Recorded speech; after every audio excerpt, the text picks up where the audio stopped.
मैं प्रवीण अलावत हूं, आप सबकी खबर टीवी देख रहे हैं। आदमपुर उपचुनाव के परिणाम है वो आ चुके हैं, जिसमें भाजपा से भव्य बिश्नोई है, उनको जीत मिली है, और जो जेपी थे है उनकी हार हुई है।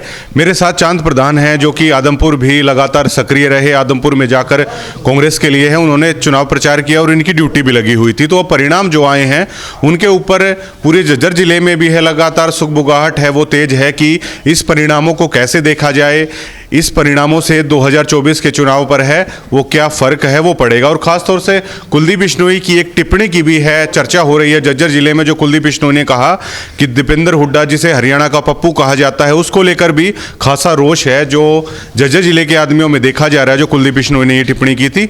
तो तमाम बातों पर चांद प्रधान हमारे साथ हैं, उनसे बातचीत करेंगे। प्रधान जी, सबसे पहले तो आपकी ये प्रतिक्रिया जानना चाहेंगे कि भाजपा यहाँ से जीत गई है, आप लोग दावा कर रहे थे कि कांग्रेस ये सीट जीतेगी, तो अब कांग्रेस नहीं जीत पाई है सीट। मेन सवाल मेरा मुख्य ये है कि 2024 के चुनावों पर किस तरीके से इसका प्रभाव पड़ेगा और इस परिणामों को चांद प्रधान किस तरीके से देखते हैं? अलाउद साहब, बात आपने पूछा भी, बीजेपी का ये जीता है कुलदीप बिश्नोई का लड़का। अभी ये जो जीत है ना, हम इसको पहले तो बधाई देते हैं यार। कहते हैं भाई, जो किसानों के बीच में, मजदूरों के बीच में इन लोगों ने जो उठा है उन वादों को पूरा करे। मतलब क्योंकि हमें देखा है बीजेपी ने हमेशा झूठ बोल करके लोगों को, गरीब आदमियों की वोट को छीनने का काम किया है। दूसरी बात, आज हमारा जो कैंडिडेट जयप्रकाश जी जो जेपी है वो हारा है, हम हार को स्वीकार करते हैं। बाकी स्वीकार, हमें दुख भी है और खुशी भी है। दुख तो इस बात का है कि मेहनती आदमी और कर्मठ हमारा विधायक पूर्व, आज वो उसको जनता ने हराया। बाकी खुशी इस बात की है कि जो कि पिछली बार रिकॉर्ड के अनुसार हमें थोड़ी वोट मिलती थी, अब की बार दुगनी वोट, हमें 52,000 वोट प्राप्त की है। इसे हमें उस हल्के की जनता का तो मतलब बहुत बहुत बधाई देते हैं और प्रशंसा करते हैं, जो कि हमारे कैंडिडेट को, हमारी पार्टी को इतनी वोट देकर के सफल किया। चलिए प्रधान जी, ये तो हो जाता है कि हार के बाद कुछ ना कुछ तो पछाड़ने के लिए चाहिए होता है कि इतनी वोटें हमारी आ गई, लेकिन आप लोग कहते थे कि मजबूत है कांग्रेस वहाँ पे और हम चुनाव जीतेंगे, तो आपने भी वहाँ जाके प्रचार किया, वहाँ के लोगों से आपने भी बातचीत की थी, तो कहाँ दिक्कत आ गई चुनाव में फिर? मतलब अलाउद साहब, दिक्कत तो ये थी, जब सरकार सत्ता में होती है, सरकार मतलब इसमें ढोंगी आदमी विधायक होते हैं, ढोंगी मंत्री होते हैं। हमारा जो मुख्यमंत्री है वो भी पता ना, पहले दिखता नहीं था, वो भी झूठ इतनी बोलता है कि हमें तो बस अतरज होता है। कोई नौकरी का लालच देता है, कोई नौकरी का प्रमोशन का देता है, कोई विकास का देता है। और तो सरकार जब सत्ता में होती है और तो वो झूठी जो बातें हैं, झूठ बोलने में बीजेपी इतनी झूठ बोलती है। अब जो हमारी जनता, जो बड़ी भारी जनता है, वो बेचारी बहकावे में आकर के गलत डिसीजन ले लेती है, बाद में पछताती है। और ये जो डिसीजन लिया गया, हमें आदमपुर में कोई गाँव ऐसा नहीं जिसमें हम नहीं गए, हर आदमी की एक ही आवाज़ थी।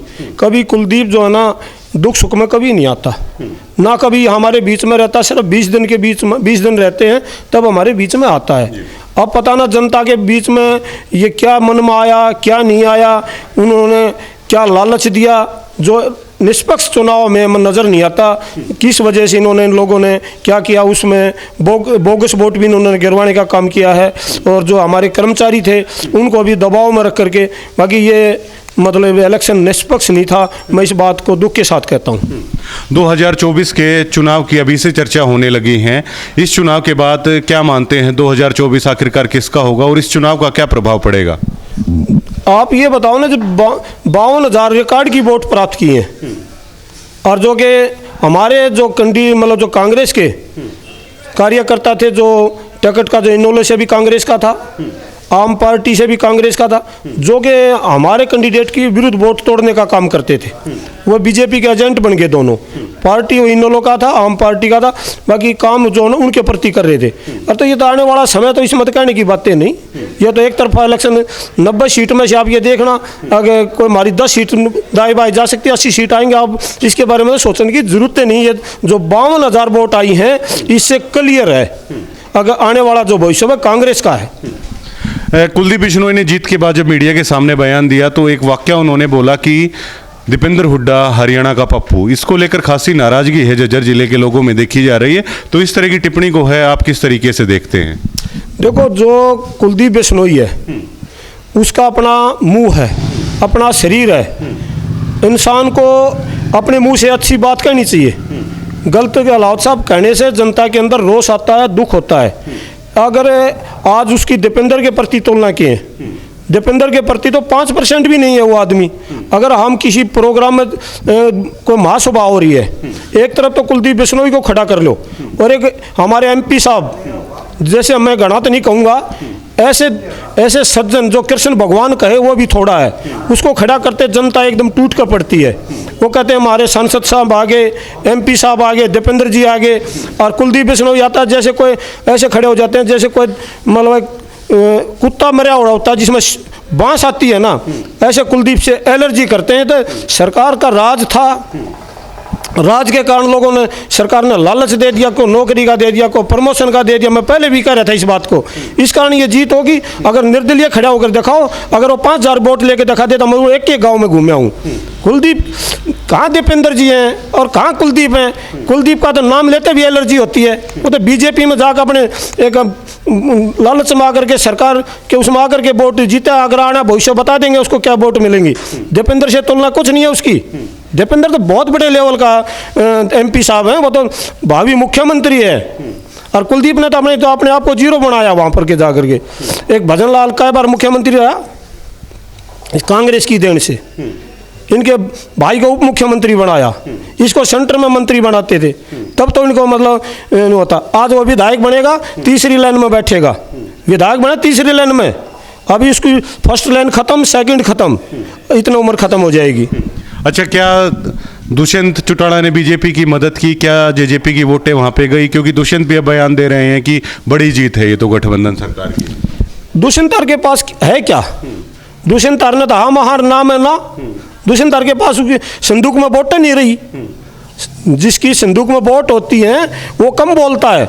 आज के जनता जैसे जिसकी संदूक में, जिसके पास जनता की वोट नहीं होती, वो चाहे उसके समर्थन कर लो, कुछ भी कर लो।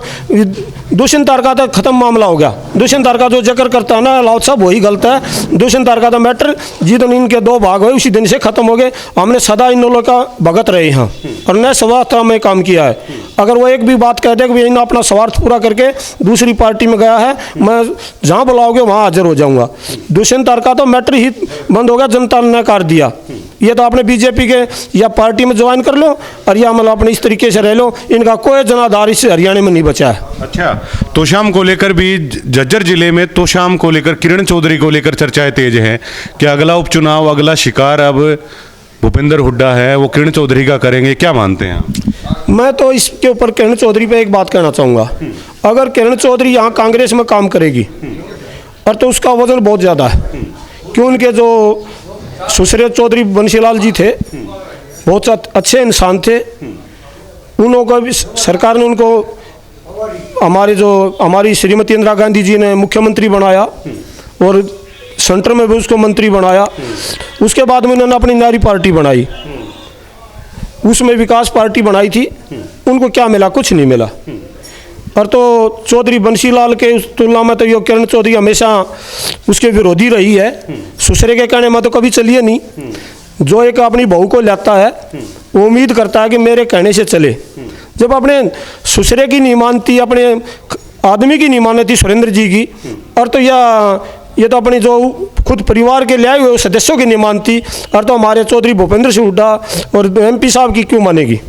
अच्छा प्रधान जी, अब लोग पूछते तो होंगे कि ये परिणाम रहा, अब इसका क्या होगा? लोगों के फ़ोन आते होंगे, जहाँ बैठते होंगे वहाँ भी पूछते होंगे, तो क्या जवाब लोगों को देते हैं?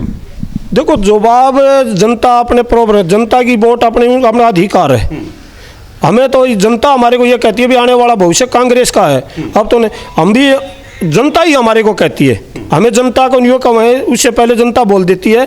अभी 52,000 वोट कभी भी जयप्रकाश ने नहीं ली, अब की बार पहली बार ली है। और तो उससे भविष्य आने वाला इसी का, जैसे आप कह रहे थे थोड़ी देर पहले, किरण का जिक्र कर रहे थे। अगर किरण का, मैं आप दोबारा आपके चैनल के माध्यम से कहता हूँ, अगर इस पार्टी में यहाँ पर बनी रही, और मैं तो प्रार्थना करूँगा किरण चौधरी को, बहन जी आप यहाँ लगातार यही पार्टी में रही दो, ना तो दूसरी पार्टी में जाने के बाद आप अपनी सीट को भी नहीं निकाल पाओगे और जीरो हो जाओगे, तीसरी लाइन में जाकर बैठोगे। जैसे एक कृषि मूर्ति हुड्डा है, उसके पास 10 वोट नहीं है, मतलब एक चिड़िया शेर से मुकाबला करने चल पड़ी। कृषि मूर्ति जो है ना चिड़िया, और चौधरी भूपेंद्र सिंह हुड्डा शेर, और वो शेर से मुकाबला करने चलता है। तो चिड़िया ने तो अपना ताकत देखनी चाहिए, शेर से मुकाबला कैसे होगा। और तो चिड़िया ने अपनी उसमें घोंसले में रहना चाहिए और अपने कार्यकर्ता के रूप में काम करना चाहिए। कृषि मूर्ति एक चिड़िया का रूप है, उसने चौधरी भूपेंद्र सिंह हुड्डा के प्रति कभी कमजोर बात नहीं कहनी चाहिए। जनता और जोश में आती है और चौधरी भूपेंद्र सिंह हुड्डा को और मतलब मजबूती मिलती है। बात करने के लिए शुक्रिया। बिल्कुल। ये चांद प्रधान थे और देखिए तमाम बातों पर इनसे बात की है कि आखिरकार कैसे देखा जा रहा है इस जीत को, क्योंकि 2024 के चुनावों की चर्चा है वो अभी से होने लगी है। लेकिन कांग्रेस के स्थानीय नेता मानते हैं कि जो 52,000 वोटें जेपी को आई हैं वो कम वोटें नहीं हैं, इससे बल्कि कांग्रेस पार्टी के कार्यकर्ताओं में खासा जोश है, उत्साह है, वो देखा जा रहा है। और कुलदीप बिश्नोई ने जो टिप्पणी की है उसको लेकर पूरे झज्जर जिले में ही है खासी नाराजगी देखी जा रही है। और प्रधान जी का कहना है कि कुलदीप बिश्नोई और दीपेंद्र सिंह हुड्डा की अगर आप तुलना करेंगे, तुलना ही नहीं हो सकती है, बल्कि दीपेंद्र सिंह हुड्डा एक ऐसे नेता हैं जो लोगों के बीच में रहते हैं, जबकि कुलदीप बिश्नोई की उनके गढ़ है, जो उनका हल्का है, उधर ही लोग हैं उनसे एलर्जी करते हैं। तमाम बातें कही है। साथ ही साथ प्रधान जी इस बात को लेकर आश्वस्त हैं कि 2024 का समय है वो कांग्रेस का होने वाला है और ये मानते हैं कि चौधरी भूपेंद्र सिंह हुड्डा है वो हरियाणा के मुख्यमंत्री बनेंगे। और इस परिणामों के बाद कांग्रेस टूटी नहीं है, बल्कि कांग्रेस का मोराल है वो और भी ज़्यादा बड़ा हुआ यहाँ पे है। शुक्रिया।